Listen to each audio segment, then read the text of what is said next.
Hey there guys, the PC guy here with the news in tech and gaming for the week, and this week we are not really starting with happy news. If you follow tech and or gaming YouTubing like my own channel, you probably are familiar with the big ones, including UFD Tech. Now, Brad from UFD Tech has made a video a while ago that one of their sons has a rare genetic disorder. There's, as you might know, for genetic issues, usually there is no cure, but there are specific treatments available, and it has not been going well, and they live in South Africa, and the care for that specific disorder is not very great there, so they are going to have to be moving back to the United States, which will mean, at least temporarily, the end of the channel. They're selling everything. They're trying to get the team visas to be able to travel there. They have made a video explaining the whole situation, and they are currently asking for people that have enjoyed their content and are sympathetic with the situation to contribute and maybe help them do that move there, keep the channel going, and hopefully get back to work as soon as possible, while also providing the best care possible for his son and his condition. I felt I should mention this in a new segment and try to give some attention to it because, well, as you know, things like this can be quite expensive, and, well, we all enjoy our free content on YouTube, so if you ever felt like helping for a good cause, then this would be it. This would be something worth pinching a few bucks for, even if it's not much. I'm pretty sure he'll appreciate it and everything helps. He has a few links on this video, like just check their channel. The video is pretty easy to find, and they are also creating a merchandise line, like a t-shirts, mugs, that sort of thing that you can buy. So at least you get something for your contribution. So, well, you know, you get something in return. Obviously, I would be lying if I said I can relate to how that feels and how overwhelming that must be to just tear down everything you've built and move out and try to start over in another country, especially with the conditions that his son has. But definitely it is something that it is to applaud. So again, if you feel like helping this cause, check the links on their video. Contribute what you can. I'm sure some people might. I definitely will. Well, do what I can, even if it's not much. And, well, the tech community is helping him out a lot. He had a live stream with you know, a GoFundMe active, and they did manage to raise a quite significant amount of money to help with that. So hopefully his son will get the best care possible, and the channel will continue, and they'll be able to move the entire team to the US, which is also not cheap, which is also a reason why they're doing this.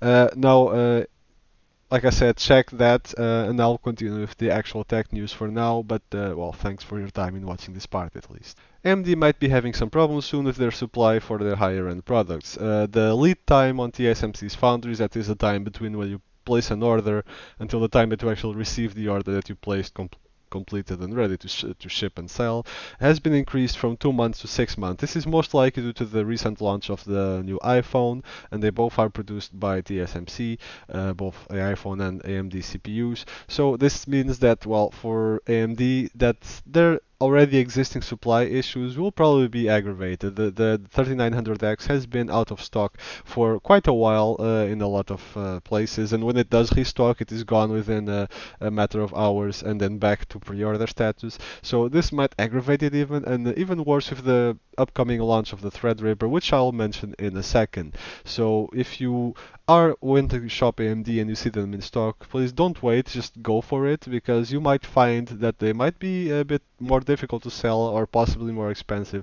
in the near future. Speaking of the Threadripper launch has officially been delayed from the supposed September date to November. This is most likely related to the same situation that I've just described, with the not enough production to keep up with the demand. I think AMD has been selling very well its new Ryzen CPUs, possibly better than they were even expecting, which is great for them. But from a consumer standpoint, if you want to order and it's not available, then, well, then it's a bit worse and you cannot buy it. And they might be doing even better if they had more stock to actually sell. Like I said, they both get their chips from TSMC, Apple and AMD, and Apple being a massively larger company and much larger orders, obviously they get priority and they get their orders done first. So this means that AMD kind of is on the back burner for TSMC to get their chips out there. So, well, it's unfortunate.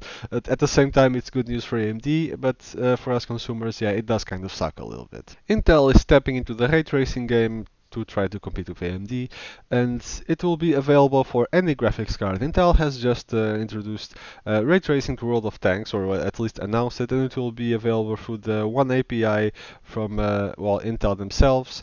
It will be available not only to the RTX cards, but to any DirectX 11 card. So any card out there that supports RTX, which is pretty much any recent card, will be able to run ray tracing on this game, on other games that might support it in the future.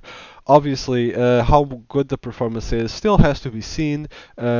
NVIDIA has also allowed us to try ray tracing on older cards and cards like the GTX 1080, 1080 Ti, and the 1660 and 1660 Ti. The results, however, were questionable, and it remains to be seen how well the Intel API runs on older cards as far as ray tracing goes. It also depends on, obviously, what extent of ray tracing World of Tanks will employ. So, like I said, remains to be seen, and we'll have to test it. I might actually try it out when this is enabled. A new rumor has popped up in regards to the GPUs that NVIDIA is supposedly about to launch, the 1660 Super and the 1650 Ti. In this case, it is the 1650 Ti that is being rumored to release on the October 22, and again, rumored. There is no official confirmation yet, but that is what this rumor is basically going on about. This card features an increase in the CUDA core count from 896 to somewhere between 1024 and 1280, so it's not really sure yet. We don't have official specifications, but that is what is to be expected. So it will be an increase in performance over the standard 1650. Remains to be seen how much of an increase. However, the mid bracket is already quite populated, and is about to be even more populated. 1650, and then the Ti version, and then 1660, 1660 Ti, and also the super version of the 1660 that is about to be released. So it's about to be like a graphics card every $10 to $20 intervals. So it's going to get confusing. And then the Navi cards are also going to be launching, which brings us to our next news piece. Comment has been made by a member of the Mesa 3D graphics library, which basically indexes existing graphics cards and such for products to actually use when they are running.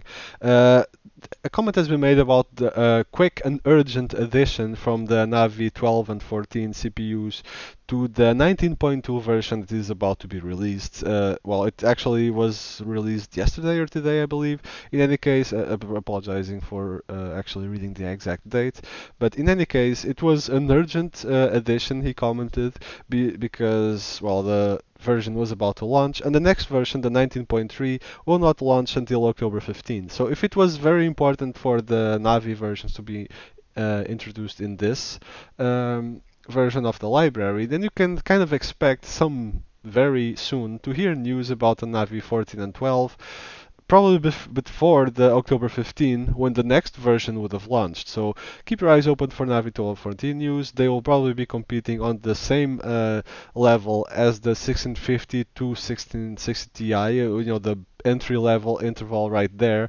and they are supposed to be replacing the Polaris generation, so they have some pretty hefty shoes to fill, because those cards are still kicking ass even today. So we'll have to see how well they perform, but I am expecting good things. And yes, the NVIDIA launch and these launches are probably in competition with each other, and that's probably why they are really trying to match it up on the same time frame to snatch that entry-level market that is a very big portion of the mainstream CPU gaming, PC gaming. French court has just ruled against Steam in a case that revolves, amongst other things, about the ability to resell games. This is because Steam was arguing that they were a subscription-based service. The French court disagreed, which, while you might think this is isolated to France, it's not, because if there's a ruling like that inside the European Union, then it applies to the entire European Union at the very least. So that's quite a chunk of Steam users, and it might lead to a change in the rules of Steam as far as being able to sell or resell your games goes. Obviously, this sounds very good in paper, and obviously, if you have games that are floating around, you don't use them, you can sell them to someone else. You probably don't get as much as you would, but this obviously has a lot of ramifications. One, it cuts down on what income the developer would have if someone would just buy the game new from them, and if they buy it secondhand from you, the developer gets nothing or less than they normally would, depending on how Steam is going to handle it. So, and you will not be buying a new copy that you otherwise would be. So it is a bit less income for developers, which is an issue mostly for indie developers that will have the income reduced like that. Another ramification is that it will make Steam accounts more attractive for people to try to hack or get access to, just to be able to sell the games and make money like that, well, basically stealing accounts and selling their games and reaping the profits. So yeah, it is introducing a new type of cyber theft, I suppose, which is not ideal and will have to be combated in some way. Maybe a two-step ID verification. Maybe before selling a game, you need to confirm with a code sent to your phone, something like that. It remains to be seen how it will be handled by Steam. Steam, of course, will be appealing the decision. It remains to be seen how this will end up. But in the meantime, before the appeal is known and the decisions are final, nothing is changing on Steam. And obviously, even if the appeal is against Steam again, it will probably take some time for the rules to be adjusted and changed to reflect the new decisions that have been made. An early listing of the Ryzen 5 3500X has been found, and it seems to rival the i5 9400F from Intel as far as performance goes. The Ryzen part features a much higher base clock, 700 MHz higher, and even though it features the same boost clock, and they both have the same number of cores and threads, with the Ryzen part having a lot more cache than their Intel counterpart. The pricing remains to be seen, although I am expecting the Ryzen part to be priced very reasonably, considering the price of, for example, the 3600 or 3600X. I expect it to be cheaper than the Intel counterpart and possibly perform slightly better, even if not a lot. It will also include the Rave Stealth cooler bundled with the CPU, so you will not have to pay extra for a cooler.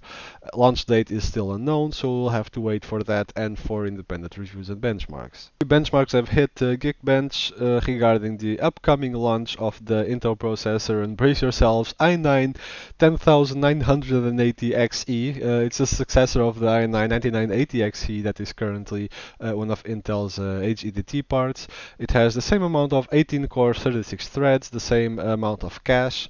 It runs at a higher boost clock frequency and base clock as well, 4.1 GHz base, 4.7 boost, as opposed to 3 GHz base, 4.4 boost.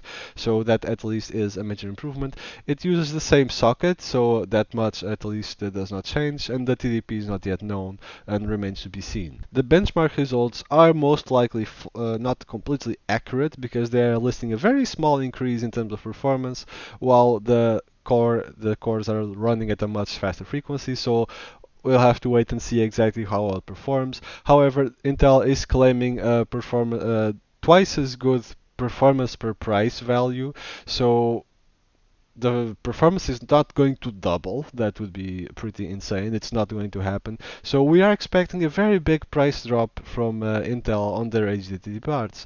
The last generation was pricing in the thousands, and we expect this one to be a bit more down, probably at the 1000 or less than the 1000, to compete with Intel's upcoming 3950X, which will be launching in November. This has been the most important pieces of news in tech for the week. There was not much gaming this time around, but then again, I don't focus much on gaming. Hope you guys have enjoyed the content so far and the little snippets of news that you might have missed. Make sure to check UFD Tech, and if you are interested in helping out, give them a hand. They have the links in their description on that video. Even if you are not interested or are not able to help them out, if you want to give them a hand, well, turn off your ad blocker, watch a few of their videos, give them some, AdSense revenue and some watch time to help boost their channel a little bit. it's the little things that help. You don't necessarily need to hand them money to be helping, and just if you follow their channel, that's already a way to help as well. Even if not as much in the short term, but in the long term, it will help a lot. This has been ATPC Guy. Thanks for watching once again. I'll see you guys next week. Have fun. Check the rest of our content. Subscribe and like if you do enjoy it. And well, see you later.